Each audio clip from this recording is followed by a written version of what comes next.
En Allemagne, Friedrich Merz, leader du bloc Union chrétienne démocrate à Union chrétienne sociale en Bavière, a été élu nouveau chancelier, succédant au social-démocrate Olaf Scholz. Et voilà que Friedrich Merz lance déjà un défi aussi bien au dictateur Vladimir Poutine qu'au président américain Donald Trump. Il dit à Poutine que l'Allemagne va se préparer à une confrontation probable avec la Russie. Eh bien, à Donald Trump, il envoie le signal que l'Allemagne revient sur la carte géopolitique mondiale comme un acteur suffisamment puissant, qui va donner le ton et le rythme de la politique européenne. Je suis Alexei Petchy. Nous sommes le 6 mai, parlons de l'élection du nouveau chancelier. Qui est Friedrich Merz? Deviendra-t-il le leader de l'Europe? Et qu'attendre de Friedrich Merz pour l'Ukraine? Eh bien, pourquoi est-ce que je dis que Friedrich Merz lance déjà un certain défi au dictateur russe Vladimir Poutine? Alors, je vais faire un petit spoiler. La Bundeswehr veut préparer l'Allemagne à se défendre contre la Fédération de Russie. Et juste après l'élection de Friedrich Merz, les militaires ont déjà fait une déclaration précise. Et elle est assez intéressante. Mais parlons de tout dans l'ordre. Le Bundestag, le Parlement allemand, a élu aujourd'hui Friedrich Merz, chef du bloc Union chrétienne démocrate, Union chrétienne sociale en Bavière, comme nouveau chancelier fédéral d'Allemagne. Il succède au social-démocrate Olaf Scholz. 325 députés du Bundestag ont voté pour Merz. 289 étaient contre. 1 s'est abstenu. Mais en principe, il fallait obtenir 316 voix. Et il avait déjà gagné. Mais il faut noter que Merz a été élu par le Bundestag à la deuxième tentative. Puisque lors du premier tour d'aujourd'hui, le candidat du bloc Union chrétienne démocrate, Union chrétienne sociale en Bavière, n'a pas réussi à obtenir la majorité absolue. Il a obtenu 310 voix. Et en fait, c'est un cas sans précédent. Car de tels incidents ne se sont jamais produits dans la politique allemande depuis la Seconde Guerre mondiale.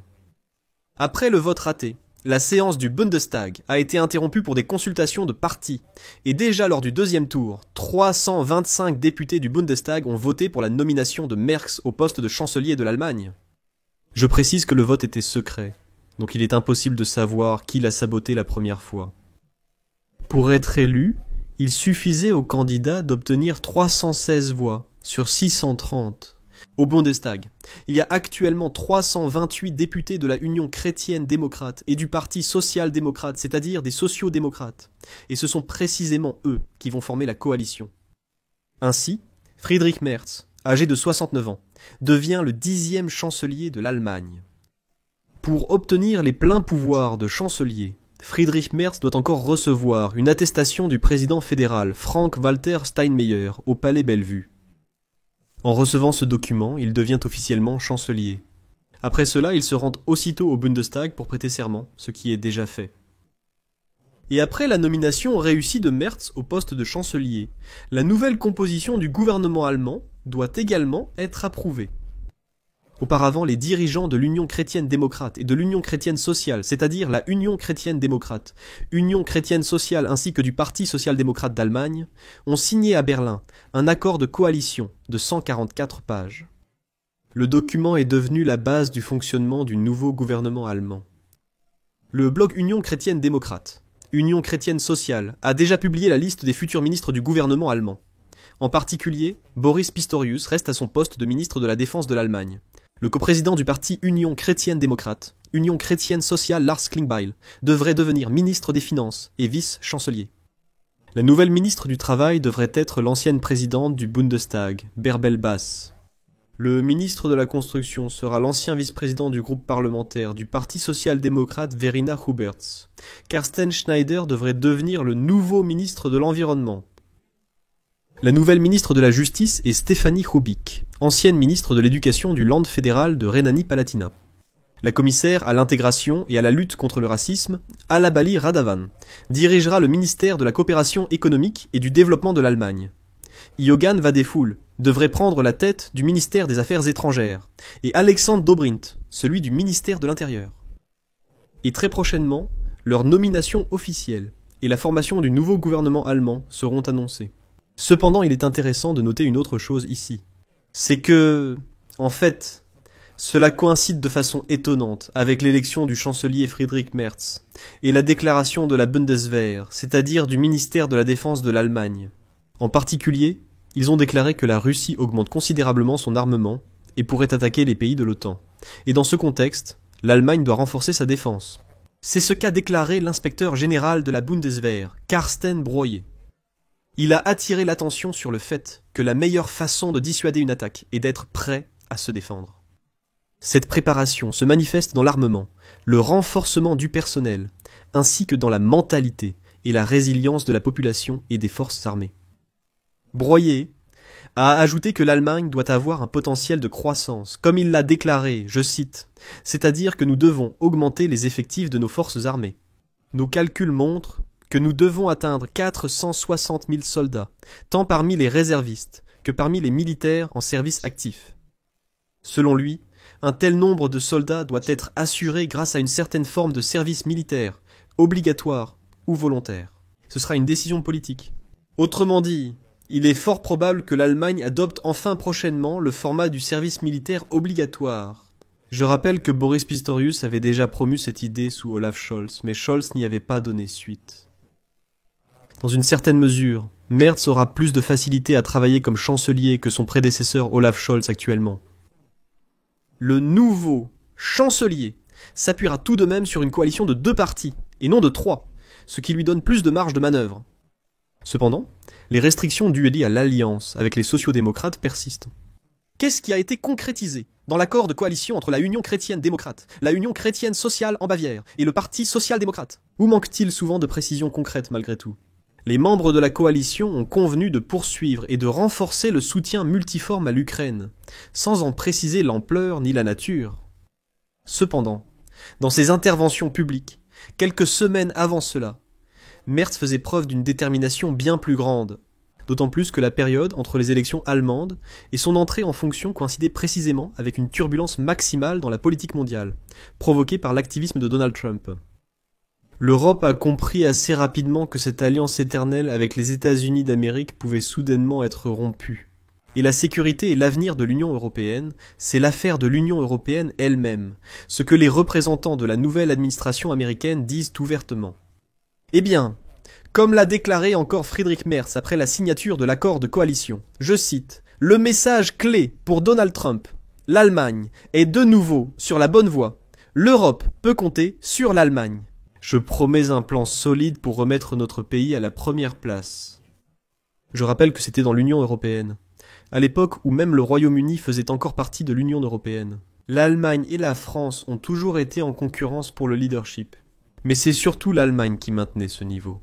Ensuite, quand Olaf Scholz est arrivé, ce niveau a baissé. Comme nous le constatons actuellement avec la guerre de la Russie contre l'Ukraine et le soutien apporté à cette dernière, ce sont le Royaume-Uni et la France qui occupent une position de leader, mais pas l'Allemagne. Et Merz promet que lui, bien sûr, rendra obligatoirement à l'Allemagne sa position de leader. Il est remarquable qu'avec cette déclaration, il soit allé à l'encontre de sa propre vision politique établie. Et, comme il est noté, les vues de politique étrangère de Merz se sont toujours appuyées sur 3 piliers. Il s'agit de la fidélité à la cause européenne commune, d'une alliance étroite avec les États-Unis d'Amérique, ainsi que d'une compréhension la plus restreinte possible des intérêts nationaux allemands. Ils ont toujours reconnu l'existence de ces intérêts, mais ils ont surtout insisté sur le fait que nous sommes les leaders de l'Europe, et que nous devons penser pour toute l'Europe. Autrement dit, le refus de positionner l'Allemagne comme un véritable leader européen, et un guide, si vous voulez, on peut le formuler ainsi. Mais, comme on dit, les temps troublés ont poussé Merkel à revoir ses approches. Parce que ce n'est pas pour rien. Il y a encore un mois, selon les sondages, 82% des Allemands ne considéraient déjà plus les États-Unis comme un allié fiable. Et l'Allemagne de Friedrich Merz, dans l'attente de beaucoup tant à l'intérieur du pays qu'à l'étranger, est appelée à combler ce vide de leadership dans le monde occidental. Pour cela, Merz a dû, même avant d'obtenir le poste de chancelier, prendre des mesures qui contredisent non seulement sa vision du monde, mais aussi les promesses faites pendant la campagne électorale. Pourquoi donc ? Lors de sa campagne, Merz a fait de la limitation des dépenses budgétaires l'une de ses principales promesses électorales. Mais déjà en mars, le leader de la Union chrétienne-démocrate Merz a fait adopter par le Parlement des modifications constitutionnelles qui ont levé les restrictions sur le financement de plusieurs secteurs, y compris la défense. Grâce à quoi ? Des emprunts ? C'est à ce moment-là qu'ils ont assoupli le frein à l'endettement. C'est-à-dire qu'il a même fallu apporter des modifications à la Constitution pour que cela soit possible. Bien que, auparavant, le maire ait parlé du fait qu'au contraire, il fallait réduire les dépenses budgétaires. Pour cela, une session extraordinaire du Bundestag de la législature précédente a été convoquée, à quelques jours de la fin de son mandat, car dans la législature actuelle, il n'y aurait pas eu assez de voix pour modifier la Constitution. Cette décision a ouvert la voie non seulement à l'allocation des 3 milliards d'euros promis depuis longtemps pour l'aide à l'Ukraine, mais aussi à des projets beaucoup plus ambitieux. En particulier, Merz prévoit d'investir jusqu'à 1 trillion d'euros dans le développement de l'armée allemande et de ses infrastructures. Selon les anciennes règles constitutionnelles, cela aurait été techniquement impossible, car le frein à l'endettement n'aurait pas permis d'allouer de telles sommes. Cependant, Merz doit encore convaincre les électeurs allemands du bien fondé de telles mesures. La société allemande n'est pas encline à ce que l'Allemagne assume des obligations supplémentaires et joue un rôle de leader en Europe. Eh bien, comme le disent certains experts, si l'on regarde les enquêtes sociologiques, alors, à la question de savoir si l'Allemagne doit assumer une plus grande responsabilité pour la sécurité dans toute l'Europe, ou une plus grande responsabilité pour certaines affaires internationales, alors, plus de 50%, voire pratiquement 60% des Allemands répondent négativement à cette question. Ils disent « Concentrons-nous sur les intérêts nationaux. Ne nous occupons pas de toute l'Europe. » Ah, et probablement, certains stéréotypes répandus dans la société allemande jouent ici un rôle. On dit que beaucoup en Allemagne sont fermement convaincus que si Poutine décidait vraiment d'aller plus loin et d'attaquer d'autres pays européens, Berlin pourrait parvenir à un accord avec les Russes, pour qu'on ne les touche pas comme on dit. C'est précisément pour cette raison, selon moi, qu'on explique une telle lenteur dans le renforcement de leur propre capacité de défense. C'est l'espoir qu'ils vont tout arranger et finir par s'entendre avec les Russes, surtout comme on dit. Hélas, une telle mentalité est bien présente chez les Allemands. Et, selon de nombreux diplomates, l'illusion de tels espoirs est évidente, même en tenant compte du parcours de Poutine, qui a justement vécu l'effondrement de l'Union des républiques socialistes soviétiques en Allemagne de l'Est. Ainsi, dans l'imaginaire de Poutine, cela fait aussi partie de ce qu'on appelle l'Empire soviétique. Et je crois que Merz ressent parfaitement la réalité de cette menace militaire pour l'Allemagne et qu'il agira en conséquence. De plus que je rappelle que ce même Merz, ici il y a une promesse qu'il faudra voir s'il la tiendra. Il a promis que dès qu'il deviendrait chancelier et formerait un nouveau gouvernement, il remettrait quand même les missiles Taurus à l'Ukraine. Eh bien, nous verrons. Nous verrons dans quelle mesure il tiendra bien sûr cette promesse. Mais maintenant, pendant cette période de transition, où en principe Olaf Scholz restait encore chancelier, mais déjà de manière plus formelle, l'Allemagne s'est engagée très activement dans le travail de la soi-disant coalition des déterminés. Ses représentants participent à divers domaines du règlement pacifique en Ukraine, au même titre que les Français et les Britanniques. Et cela alors que, pour caractériser le gouvernement de Scholz, le mot, excusez-moi, déterminé était sans doute l'épithète la moins appropriée. Dès que Merz a compris qu'il serait probablement chancelier, il a commencé à promouvoir différentes initiatives, y compris à intégrer l'Allemagne dans ce processus. Sur la question ukrainienne, Merz devra démontrer cette détermination très bientôt. Et le véritable test décisif pour la nouvelle coalition sera la livraison à l'Ukraine de missiles de croisière à longue portée Taurus, selon Merz. Je le redis. Pendant la campagne et après sa victoire, il s'est ouvertement prononcé pour fournir les systèmes Taurus à l'Ukraine. En fait, même après sa victoire électorale, il a continué à développer cette idée. Autrement dit, on ne peut pas dire qu'il n'a parlé de donner des Taurus à l'Ukraine qu'avant les élections, puis qu'il a immédiatement abandonné cette idée dès qu'il a gagné. Malgré le fait que les Taurus eux-mêmes ne pourront pas changer radicalement le cours des hostilités. Mais il n'y a tout simplement pas de meilleur test de la volonté politique de Merz concernant l'Ukraine, parce qu'il peut facilement trouver de nombreuses explications pour ne pas fournir de Taurus à l'Ukraine. Les partenaires de la coalition, notamment les sociaux-démocrates, le parti de Scholz, s'opposent également à cette position. C'est l'opinion publique en Allemagne, qui craint qu'ainsi le pays soit entraîné dans la guerre. Et aussi l'incertitude générale de l'administration du président américain Donald Trump concernant l'aide à l'Ukraine. Le sujet de Taurus provoque déjà des débats au sein de la coalition gouvernementale. Par exemple, Boris Pistorius, social-démocrate et ministre de la Défense dans le nouveau gouvernement, a exprimé son scepticisme à ce sujet. Selon lui, il existe des arguments solides, aussi bien en faveur de cette décision que contre cette décision. Il est donc évident que le Parti social-démocrate va tout de même essayer, comme on dit, de secouer un peu cette idée. De son côté, son collègue du gouvernement, le représentant de la Union chrétienne-démocrate Johan Wadephul, occupera le poste de chef du ministère des Affaires étrangères. Auparavant, il soutenait ouvertement le transfert de Taurus en Ukraine. Mais ces derniers jours, il est devenu un peu plus prudent sur cette question. Et en général, aussi bien Pistorius que Wadephul, en tant que hauts fonctionnaires clés du point de vue de Kiev, appartiennent sans équivoque au camp pro-ukrainien. Mais néanmoins, ils commencent à douter quelque part. Mais il faut tout de même noter que ce sont des figures clés. Ils sont du côté de l'Ukraine, et la question ne se posera probablement que pour le Parti social-démocrate. Pour Merz, c'est vraiment un test très sérieux. En ce qui concerne les réfugiés ukrainiens, dont on compte plus d'1 million en Allemagne, le nouveau pouvoir adopte une position assez ferme. Mais ici, il ne s'agit pas d'une attitude biaisée spécifiquement envers les Ukrainiens, mais plutôt d'un abandon de la politique de portes ouvertes que l'Allemagne a menée ces dernières décennies. Autrement dit, il y a déjà des rumeurs selon lesquelles le soutien social sera réduit, ce qui, en principe, était déjà clair avant les élections. Il parle déjà du fait que les demandeurs d'asile ukrainiens fuyant la guerre seront retenus. Ils recevront moins d'allocations sociales.